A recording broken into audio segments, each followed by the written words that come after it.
आपके माध्यम से हम लोगों की बातें बहुत दूर तक जा रही होंगी और कुछ बात ऐसी कह दें तो पूरा देश देखेगा, समझेगा। आज ये पावर है मोबाइल की, आपकी या टेक्नोलॉजी की पावर है। मैं आपका धन्यवाद देता हूं। बहुत सारे कार्यकर्ता जो मेरे बाहर खड़े हैं, पार्टी के जिम्मेदार नेता कार्यकर्ता, मैं उन सभी लोगों का बहुत बहुत आभारी हूं, उनके स्वागत का, उनके आने का, और लगातार समाजवादी पार्टी की आवाज, मीडिया की आवाज को मजबूत बनाने के लिए मैं धन्यवाद देता हूं। मुझे झांसी आने का मौका मिला है। हालांकि जिस चुनाव में हम और आप लोग मिले थे, उस चुनाव में वो परिणाम नहीं आया जो हम लोग चाहते थे। इंडिया गठबंधन के हमारे प्रत्याशी, कांग्रेस के प्रत्याशी जैन, उन्हें हम सबने मिलकर के पूरा समर्थन दिया था। नहीं, खड़े रहने दो, जो जहां है भाई, कोई बात नहीं। मैं सबसे पहले, बेटे ने फोन किया पुलिस को, एक मोबाइल की रोशनी दिखाता रहा और डूबता रहा। पुलिस के लोग पहुंचे, तमाम अधिकारी पहुंचे, लेकिन कोई उस पानी में नहीं उतरा। 2.5 घंटे तक वो इंतजार करता रहा, कोई उसकी जान बचाएगा, लेकिन पुलिस के लोग नहीं कूदे उसमें। वो इसलिए नहीं कूदे क्योंकि पानी बहुत ठंडा था और बेचारे उसकी जान चली गई।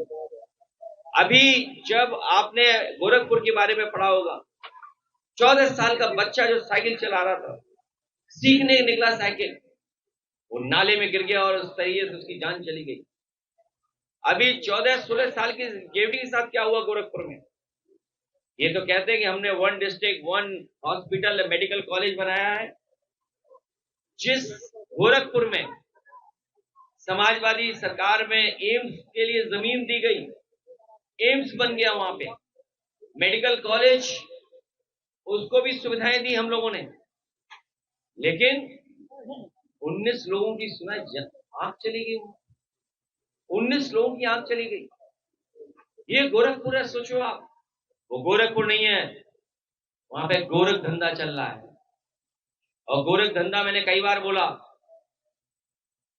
एक सड़क बनाई है जो एक्सप्रेसवे नहीं लगती है, कहते हैं एक्सप्रेसवे का लिंक है, ये गोरखपुर लिंक है। और वो लिंक क्या बनाया उन्होंने, लेकिन शांत चुप रही। हाँ, और इंडिया गठबंधन ने पूरे उत्तर प्रदेश में बहुत अच्छी जीत हासिल की।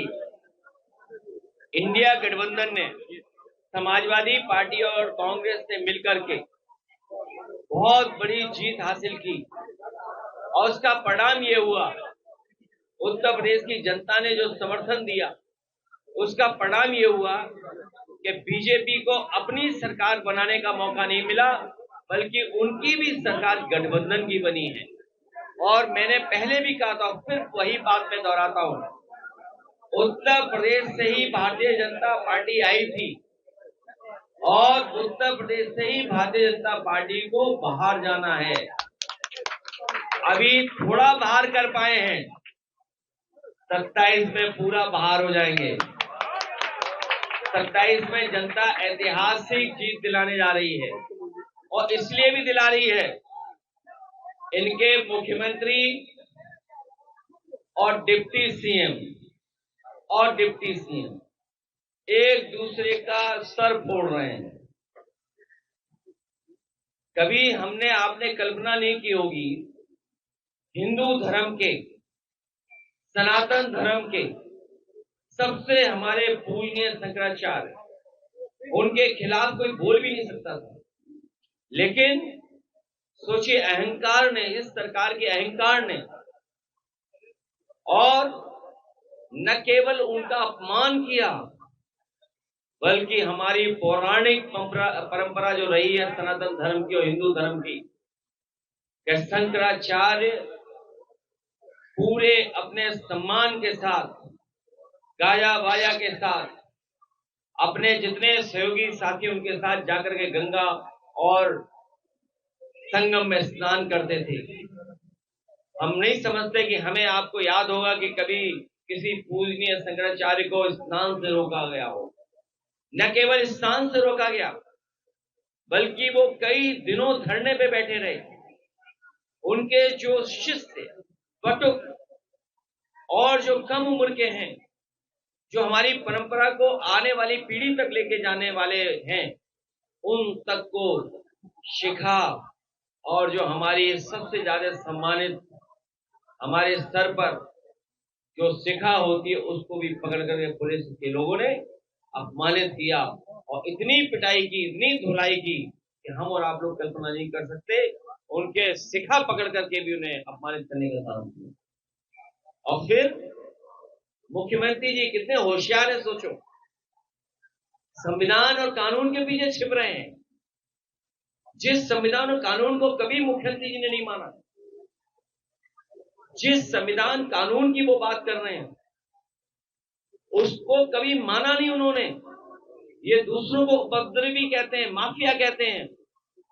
लेकिन 2017 के बाद अगर उन्होंने अपने मुकदमे वापस नहीं ले होते और जो उन्होंने इलेक्शन कमीशन को दिया है अपना एफिडेविट, अगर एफिडेविट को हम देखते हैं तो अभी तक का इतना उपद्रवी कोई मुख्यमंत्री नहीं बना, इतने मुकदमे भी किसी मुख्यमंत्री में नहीं रहे जितने मुख्यमंत्री पर मुकदमे हैं।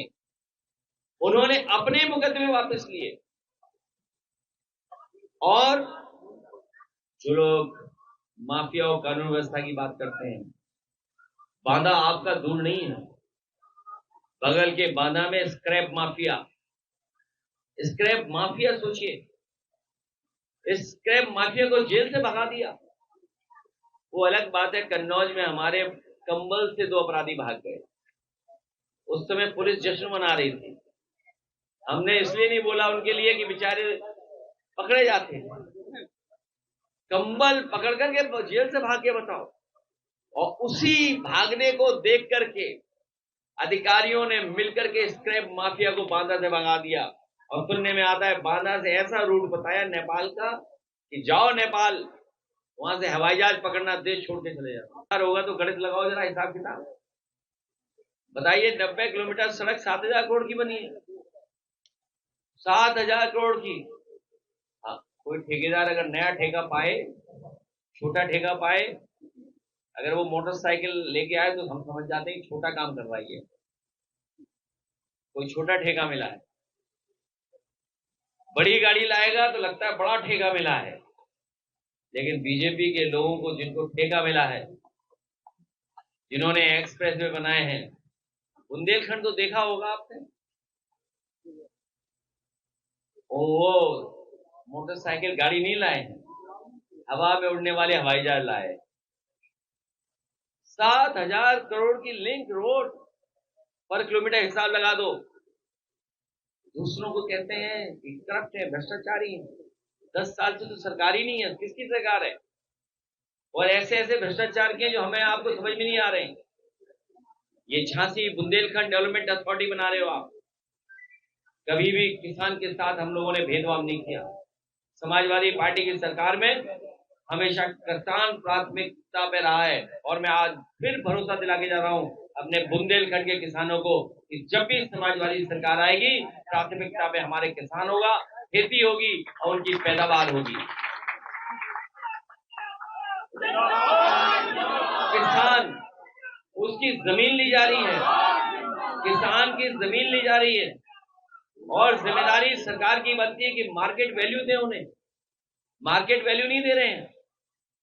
और मुझे याद है जब मैंने जमीन ली थी किसानों की जब जमीन ली थी तो उस समय मार्केट वैल्यू की कीमत दी थी और सर्किट रेट बढ़ा के दिया था।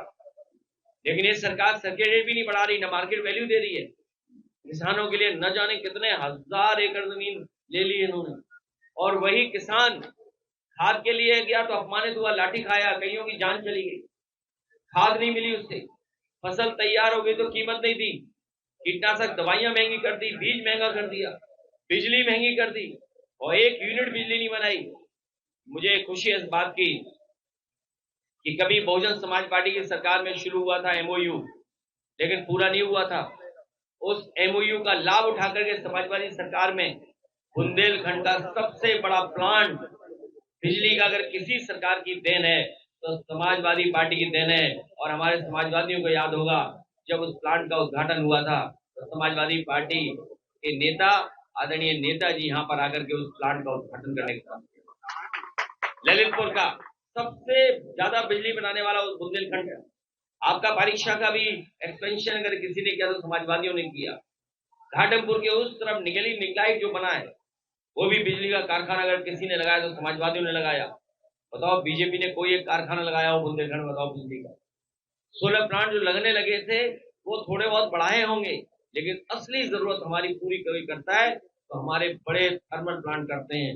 उन थर्मल प्लांट की लोगों को जमीन तो ली गई, प्लांट लग गए, लेकिन बताओ इनकी सरकार में बिजली महंगी हो गई। बिजली और स्मार्ट मीटर लगाए तो बहुत तेज भाग रहे हैं स्मार्ट मीटर। नौकरी कहीं है नहीं। अगर किसान का भला हो, किसान की पैदावार की कीमत मिले या किसान से जुड़े हुए कारोबार को बढ़ाया जाए तो हमारा रोजगार के भी अवसर बनते हैं और नौकरी की भी शुरुआत होती है। कोई इन्वेस्टमेंट आया हो तो बताओ। कहा था मिसाइल बनाएंगे, बुंदेलखंड में मिसाइल बनेगी, कोई बम बनेगा बुंदेलखंड में। मैं हर बार कहता हूँ, बीजेपी को याद दिलाता हूँ, अरे बम नहीं बनाया हो तो कम से कम सुतली का बम ही बनाया होता। बताओ, सुतली का बम भी नहीं बना पाए। कितने हजार एकड़ जमीन ले ली तुमने यहाँ पर। कहा कि डिफेंस कॉरिडोर बनाएंगे, लोगों ने जमीन ले ली, उद्योगपतियों को जमीन दे दी किसको पता ही नहीं। कहीं अगर बाउंड्री वॉल भी थोड़ी बहुत बनी हो तो बताइए। एरच डैम समाजवादियों ने बनाया था, आज भी पूरा नहीं हो पाया है। सुना है उसकी कीमत 4 गुना बढ़ गई है। तो बताइए भ्रष्टाचार है कि नहीं। जो काम 400 करोड़ में होने जा रहा था आज कितने 100 करोड़ में होगा। इसका जिम्मेदार कोई है तो वो बीजेपी की जिम्मेदार है। न नाले निकाल पाए, पानी निकास कर पाए शहरों का, न खेतों का, और जो माइनर्स थी उनको भी बर्बाद कर दिया। जिन्हें याद होगा कि पाइप वाटर सप्लाई सबसे पहले समाजवादी सरकार ने राठ में शुरू किया था। वहां पर जो कैचमेंट एरिया था डैम का, वहां से पानी राठ को ले जा रहे थे हम लोग। अगर राठ के लोग हों तो वो जानते होंगे। राठ झांसी से सीधी पाइपलाइन भ्रष्टाचार की जा रही लखनऊ। विधायक ने अपहरण कर लिया मंत्री। एक विधायक ने बुंदेलखंड में तो था, महुई में हुआ, सरकारी में। बताइए, विधायक ने अपहरण कर लिया मंत्री को। ये मंत्री अपमानित कितने हुए हैं, कोई कल्पना कर सकता है। तो ये किस बात की चोरी है। और भारतीय जनता पार्टी का भ्रष्टाचार पानी की टंकी सह नहीं पा रही है। जैसे ही पानी भरता है पानी की टंकी में, पानी की टंकी भ्रष्टाचार सह नहीं पाती, भ्रष्टाचार की वजह से फट जाती है। और जो पाइपलाइन बिछी हुई अंदर ही अंदर, वो सीधा जा रहा है साहब पाइपलाइन से बुंदेलखंड का। बालू मोरंग गिट्टी के बारे में याद होगा समाजवादियों के लिए क्या कहा जाता था। बताओ 10 साल से कौन लूट रहा है इन नदियों को, कौन लूट रहा है इस बुंदेलखंड को। इनके अकाउंट चेक हो, इनके अकाउंट चेक हो, किनके अकाउंटों में जा रहा है पैसा, कितना पैसा इनके अकाउंट में जा रहा है। ये तमाम नौजवान जो बेरोजगार घूम रहे हैं, केवल मोबाइल पर चल रहे हैं आजकल, इनको नौकरी मिलनी चाहिए थी, सरकारी नौकरी। शिक्षक भर्ती में घोटाला हो गया। अभी आयुर्वेदिक के हमें डॉक्टर्स मिले थे, जो सुविधा और जो कानूनी बदलाव किया था उसकी वजह से आज वो प्रैक्टिस कर सकते। 69,000 शिक्षा, उसमें इन्होंने घोटाला कर दिया आरक्षण का। पेपर लीक हुए और जो फौज की हमारी भर्ती थी वो हमारी पक्की भर्ती को छीन लिया इन्होंने, क्योंकि बुंदेलखंड का नौजवान फौज में चला जाता और वर्दी पहन करके देश की रक्षा करता। तो बताइए, इन्होंने अग्निवीर व्यवस्था लगा करके इनकी नौकरी भी बर्बाद कर दी। न केवल ये किया इन्होंने, बल्कि अब अमेरिका से डील की है जो, वो अपना बाजार ढील दिया इन्होंने।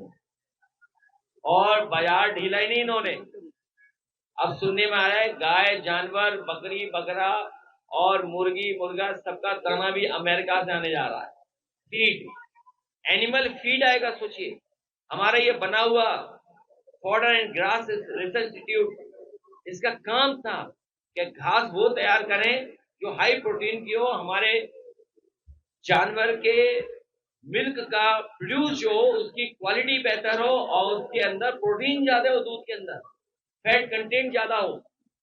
तो उसके लिए यहाँ पर ग्रास रेस्टिट्यूट थी और इसी में मंडी की जगह दी मैंने, और मंडी के साथ साथ एग्रीकल्चर यूनिवर्सिटी दी। अब बताइए, अमेरिका से सब आ जाएगा बीज, अमेरिका से फीड, तो इस ग्रास लैंड का क्या होगा, रिसर्च इंस्टीट्यूट का क्या होगा? कोई सोचता है कि आप बर्बाद कर दिया था। और फिर महंगाई कहां पहुंच गई है, महंगाई जाने कहां। इनके लोग कहते हैं मंत्री के हमने इन्वेस्टमेंट किया 50 लाख करोड़ का। बताओ झांसी वालों कितना आया आपके? पहली बार मुख्यमंत्री जी आए थे, मुख्यमंत्री बिष्ट जी, उन्होंने कहा कि यहाँ मेट्रो बनाएंगे, और 10 साल में कहां चल रही है मेट्रो? बताइए झांसी में कहीं चल रही मेट्रो? इन्होंने केवल धोखा दिया है और इन्वेस्टमेंट के नाम पर कमीशन लिया, उसकी वजह से आरोप लगा, लेकिन कोर्ट ने राहत दे दी। राहत दे दी तो इसका मतलब ये हुआ कि अधिक जो व्यापारी था वो गड़बड़ था, व्यापारी धोखा दे रहा था। ऐसे तमाम सवाल हम उठा सकते हैं, और सब जमीनों में लगे हुए भारतीय जनता पार्टी के लोग। अयोध्या हो, वाराणसी हो, लखनऊ हो, सब तालाब खा गए ये लोग, बीजेपी वाले सब वेटलैंड खा गए ये लोग। और उसी का परिणाम ये है कि अधिकारियों से गलत काम करा रहे हैं, तो अधिकारी भी अपनी पूरी आजादी पर हैं, किसी भी तरह का अन्याय कर सकते हैं। कितनी खबरें बताएं आपकी, सब देखिए आपकी खबरें जो हम लोग पढ़ते हैं और देखते हैं लखनऊ में भी। और आजकल तो जमाना ऐसा है कि झांसी की जितनी चाहो उतनी खबरें निकाल लो आप। और हमारे मुख्यमंत्री कहाँ जा रहे हैं? किसी चापलूस ने उन्हें कहा, चापलूस का मन होगा जापान घूमने का, तो मुख्यमंत्री जी को जापान ले जा रहे हैं। सुना है वहां पे वनस्पति बहुत अच्छी मिलती है, और अभी तक तो वनस्पति की वजह से यहीं पर बदनाम हो रहे थे। अब बताओ, विश्व विख्यात हमारे हो जाएंगे मुख्यमंत्री जी कि वनस्पति के प्रति कितना प्रेम है उनको, और कितना गांजा पकड़ा जाता है बताओ झांसी में। ये क्या वजह है झांसी जैनपुर में और आसपास गांजा पकड़ा जा रहा है? कभी करोड़ों का, कभी लाखों का, कभी ट्रक के अंदर छिपा के ले जा रहे हैं, बताइए आप। और सुना एक अधिकारी यहाँ सीबीआई के छापे में पकड़ गए थे। सोचिए जीएसटी में कितना बड़ा खेल चल रहा था। बगल का कानपुर पता करो आप, जीएसटी के अधिकारी गुटखे वालों के बैठा दिए गए थे, और जब सेटिंग हो गई तो उसके बाद सब पुलिस हट गई वहां। इसलिए ये सरकार जाने वाली है, और न केवल जाने वाली है, पशु जानवर और पर्यावरण भी इनको गाली दे रहा है। बताओ गौशाला का क्या हाल है, अन्ना पशुओं की कितने सुविधा दी, किसी फसल की पैदावार की सही कीमत दी उन्होंने, नौजवान को नौकरी दी हो, और महंगाई कितनी बढ़ा दी। अमेरिका ने सोचे डील कर करके आपका रुपया कहां पहुंचा दिया।